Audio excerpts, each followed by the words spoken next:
ఈయన లేని రభస పెట్టిండే. శంకరాచార్యుల వారు శుద్ధ వైష్ణవుడు. చతుర్రామాయణ పీఠాలను ఏర్పాటు చేసింది ఆయన కాదు. 13వ శతాబ్దంలో విద్యారణ్యుల వారు ఏర్పాటు చేశారు. శంకరాచార్యుల వారికి పంచాయతనం తెలియదు. విదేశీయుల పాలన ఎదుర్కోవడానికి విద్యారణ్యుల వారే మొదలుపెట్టారు. చిన్నజీయర్ వివాదాస్పద వ్యాఖ్యలు. ఇప్పుడు ఈ శంకరాచార్యుల వారు ఏం బోధించిందంటే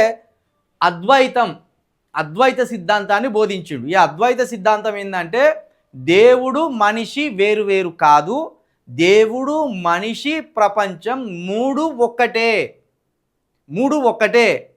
దానికి ఉదాహరణ ఏంటంటే బంగారం నుండి ఆభరణాలను తయారు చేస్తాం. ఒక్కొక్క ఆభరణం ఒక్కొక్క రూపంలో, ఒక్కొక్క ఆకారంలో, ఒక్కొక్క ఆకృతిలో ఉంటుంది. కానీ ఈ ఆకృతులన్నీ కూడా బంగారం ద్వారానే ఈ ఆకృతులను మనం సృష్టించినాం.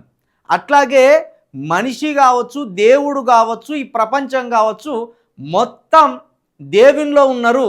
దేవుడే మనుషుల రూపాల్లో ఉన్నారు, మనుషులే ఈ ప్రపంచంగా ఉన్నారు, ఈ ప్రపంచమే దేవుని రూపంగా ఉన్నది అని చెప్పేది అద్వైతం. ఈ అద్వైతాన్ని శంకరాచార్యుల వారు బోధించిండు. ఓ విధంగా చెప్పాలంటే మనిషికి దేవునికి మధ్య పూజారి అవసరం లేడు. దేవుని మొక్కడానికి మనిషికి దేవునికి మధ్య పూజారి అవసరం లేదు. మానవుడే దేవుడికి స్వయంగా తన బాధలను, కష్టాలను ప్రార్థనల ద్వారా విన్నవించుకోవచ్చు అని చెప్తారన్నట్టు. అద్వైతం, దైత్వం, అద్వైత్యం, విశిష్ట అద్వైత్యం, ఇవి మూడు ఉంటాయి. ఇప్పుడు వీళ్ళు విశిష్ట అద్వైత్యం నమ్మేవాళ్ళు. వీళ్ళు ఏది చిన్నజీయర్ వాళ్ళు విశిష్ట అద్వైత్యం నమ్మేవాళ్ళు. ఇది ఏంటంటే సగం బ్రహ్మ సగం, మనిషి సగం. ఇది ఈ లోకం అనేది నిజం, ఇది భ్రమ. అద్వైతం ఏం చెప్తుంది? లోకం అనేది భ్రమ.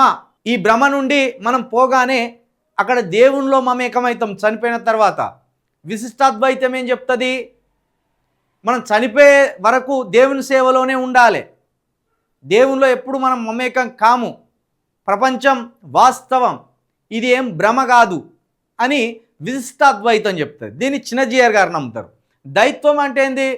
దేవుడు వేరు, మనిషి వేరు, ప్రపంచం వేరు అనేది ద్వైత్వం చెప్పింది. ఈ మూడు రకాలు, దీన్ని త్రిత్వం అంటారు. ద్వైత్వం, అద్వైత్యం, విశిష్టాద్వైత్వం, ఇది త్రిత్వం. మూడు రకాల సిద్ధాంతాలు. ఇప్పుడు దీనికి సంబంధించి మనకు ఈ కర్ణాటకలో ఇవి ఉంటాయి. కర్ణాటకలో ఈ ఇప్పుడు నేను ఏం చెప్తాను, చతుర్రామాయణ పీఠాలు ఉన్నాయి కదా, ఈ 4 పీఠాలు. ఇది కర్ణాటకలో మన శృంగేరి శారదా పీఠం ఒకటి, అదేవిధంగా జ్యోతిర్మఠం, ఇది ఉత్తరం దిక్కునే ఉత్తరాఖండ్లో ఉంటుంది. ఇది గోవర్ధన మఠం వచ్చేసి ఒడిశా పూరిలో ఉంటుంది. శారదా మఠం వచ్చేసి ద్వారక పీఠం, ఇది గుజరాత్లో ఉంటుంది. ఇవి 4 పీఠాలు. ఈ 4 పీఠాలను ఏర్పాటు చేసింది ఆదిశంకరాచార్యుల వారు కాదు. ఈ 4 పీఠాలను ఏర్పాటు చేసింది విద్యారణ్యుల వారు అని ఒక కొత్త వాదనను తీసుకొచ్చి హిందుత్వంలోనే వైష్ణవం గొప్పది అని చెప్పుకోవడానికి చిన్నజీయర్ స్వామి గారు ఇప్పుడు ఒక వివాదాన్ని రాజేసే ప్రయత్నంలో ఉన్నారు. ఆదిశంకరాచార్యుల వారు ఎవరిని పూజించేది? ఇప్పుడు మళ్ళీ అడ్డబొట్టుకు పొడుగు బొట్టుకు మధ్య విభేదాలను సృష్టించే ప్రయత్నం చేస్తాను. ఎందుకంటే ఇప్పుడు జై శ్రీరామ్ అనే ఒక నినాదం ఉన్నది కదా. ఇగో ఈ పెద్ద మనిషి జై శ్రీరామ్ పెద్ద మనిషి అన్నట్టు, పొడుగు నామాల మనిషిని. మాదే గొప్పది, మేము చెప్పిందే గొప్పది, మేమేం చెప్పినా గొప్పది అనేది వీళ్ళ ఆలోచనలు ఉంటాయి. వీళ్ళ ఒక మొండితనం ఉంటుంది. అందరూ మాకంటే తక్కువ వాళ్ళే. ఆఖరికి లడ్లు ఎట్లెత్తారైనా ఇట్లా, ఇప్పుడు దేవుడి ప్రసాదం ఉంటే ఎవరైనా ఇట్లా ఇస్తారు. ఎందుకంటే దేవుడి ప్రసాదం అంటే ఎంతో అద్భుతమైనది, చాలా ప్రాముఖ్యమైనది. గిట్లెత్తాడు, మనిషిని ముట్టుకోడు. దండ కూడా ఎవరన్నా ఎట్లెత్తారు? మనిషిని కౌగిలించుకొని దండేసి మనిషితోటి ఆప్యాయంగా మాట్లాడతాడు. ఈయన దండ కూడా ఇట్లెత్తాడు, అంటే మనిషికి కనీసం తాకడు. అంటే ఈయనలో ఉన్న దైవశక్తులన్నీ మనలోకి ప్రవేశిస్తాయనే ఒక అనుమానమేమో మరి అయినది, లేకపోతే అది చిన్న ఆలోచనలేమో. ఇప్పుడు కేసీఆర్ గారు ఉన్నప్పుడు ఈయనకి ఎక్కువ ప్రాధాన్యత ఇచ్చే వరకు ఏకంగా ఇక్కడ రామానుజుల వారి అక్కడ ఉన్నది కదా మూర్చింతల, అది ఆ స్టాచ్యూ ఆఫ్ ఈక్వాలిటీ అని కట్టింది. యాక్చువల్లీ స్ట్రాచ్యూ ఆఫ్ ఈక్వాలిటీ కాదు అది. ఈక్వాలిటీ అంటే ఈయన సెకండ్ అయ్యాడు, మనిషికి ఈక్వాలిటీ ఎట్లయితే చెప్పు. మనిషికి మధ్య దూరాన్ని మెయింటైన్ చేస్తారు, అది ఎట్లా ఈక్వాలిటీ అవుతుంది? మళ్ళీ స్టాచ్యూ ఆఫ్ ఈక్వాలిటీ అని ఆ రోజు కేసీఆర్ గారి సహకారంతో ఒక పెద్ద ఎత్తున వీళ్ళకు సంబంధించిన చరిత్రను అక్కడ నిర్మించుకునే ప్రయత్నం చేసి అదంతా హిందుత్వ చరిత్రను నమ్మించే ప్రయత్నం చేసిండు. మొత్తం అక్కడ భూదంద జరిగింది దాని పేరుతోటి. భూదందే, భయంకరమైన భూదంద జరిగింది ఆడ.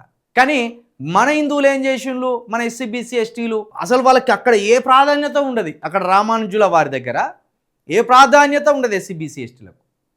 ఈయనకు సంబంధించిన చరిత్రను అక్కడ నెలకొల్పుకున్నాడు. ఇప్పుడు చిన్నగా ఏమంటాడు, శంకరునికి సంబంధించిన ఆనవాళ్ళు కావచ్చు, లేకపోతే ఈ ఆదిశంకరాచార్యుల వారికి సంబంధించిన ప్రాధాన్యతను కావచ్చు, ఏమాత్రం లేకుండా శుద్ధ వైష్ణవుడు, ఆయనకు వైష్ణవం గురించి తెలియదు.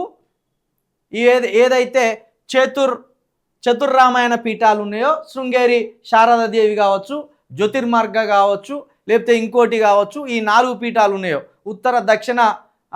ఉత్తరం, తూర్పు, పడమర, ఉత్తర, దక్షిణం సంబంధించి ఈ 4 పీఠాలు ఉన్నాయో, ఇవి విద్యారణ్యుల వారు కట్టించినవి, ఇవి ఆదిశంకరాచార్యుల వారు కట్టించినది కాదు. దైత్వం అద్వైతం 2 వృధా, విశిష్ట అద్వైతమే గొప్పది అని లేని ఒక వివాదాన్ని హిందువుల్లోనే రాజేసి, హిందువుల్లోనే మళ్ళీ మనస్పర్ధలు వచ్చి, హిందువుల్లో ఆదిశంకరాచార్యుల వారిని విశ్వసించేటోళ్ళతోటి గొడవ రాజేసి ఇగో ఇట్లా విభేదాలు సృష్టించాలని చూస్తాను. నేను తీసుకుపోయి జైలు ఎగిరా ముందు. అసలు ఈ కేసీఆర్ గారు చేసిన అత్యంత చెడు పనుల్లో ఒకటి, చిన్నజీఆర్ స్వామిని దేవుడిగా కీర్తించింది. పోయి చిన్నజీఆర్ 2 కాళ్ళ మీద వల్లే కేసీఆర్ గారు పోయి, అంటే రాజ్యాంగం ద్వారా ముఖ్యమంత్రిగా చేసిన కూడా కేసీఆర్ గారు అనాగరికమైన ఆలోచనలకు పోయి 2 కాళ్ళ మీద పడ్డాడు, సాష్టాంగ నమస్కారం చేసిండు. అంటే కేసీఆర్ గారి దగ్గర లేని పవర్ ఇప్పుడు ఈయన దగ్గర ఉన్నదని కేసీఆర్ గారే నిరూపించిండు. దాన్ని వ్యతిరేకిస్తాం మనం, దాన్ని వ్యతిరేకించాలి కూడా. ఇప్పుడు వీళ్ళ దగ్గర ప్రత్యేకంగా ఉన్న శక్తులు ఏంది చెప్పురు జరా. మరి గంత శక్తి ఉంటే మళ్ళీ కేసీఆర్ని ఈయనే ముఖ్యమంత్రి చేయొచ్చు కదా, ఓడిపోకుండా 3వసారి కూడా ముఖ్యమంత్రి చేయొచ్చు కదా, మరి ఎందుకు చేయలేకపోయాడు? అంటే కేసీఆర్ లాంటి ఒక వృధా ఆలోచనలు చేసి ఈయనను మహాశక్తిగా మార్చే ప్రయత్నం చేసిండు. ఇది కొంత మొన్న రేవంత్ రెడ్డి గారు దీన్ని బద్దలు కొట్టే ప్రయత్నం చేసిండు. కానీ ఈయన కూడా పోయి ఓ మఠ గురువు దగ్గర శకపీట వేసుకొని ఆయన పైన కూర్చోబెట్టి నాకు కింద కూర్చోబెట్టి, ఈయనేమన్నానేమో అంటే ఈయన అంతకు అట్టనే ఉన్నాడు. దీన్ని బద్దలు కొట్టాలంటే బహుజన రాజ్యమే రావాలి. ప్రజాస్వామ్యంలో ముఖ్యమంత్రి కంటే రాష్ట్రంలో పెద్దోడు ఎవడు ఉంటాడు?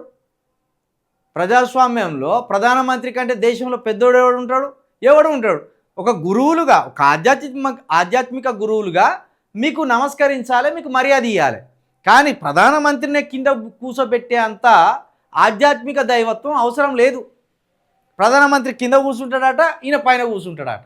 దాన్ని ప్రజలు అర్థం చేసుకోవాలి దయచేసి. ఇప్పుడు లేని పెద్ద రచ్చకు దారితీసిండి ఈయన. ఆల్రెడీ అది కట్టిన్లు అయిపోయినాయి.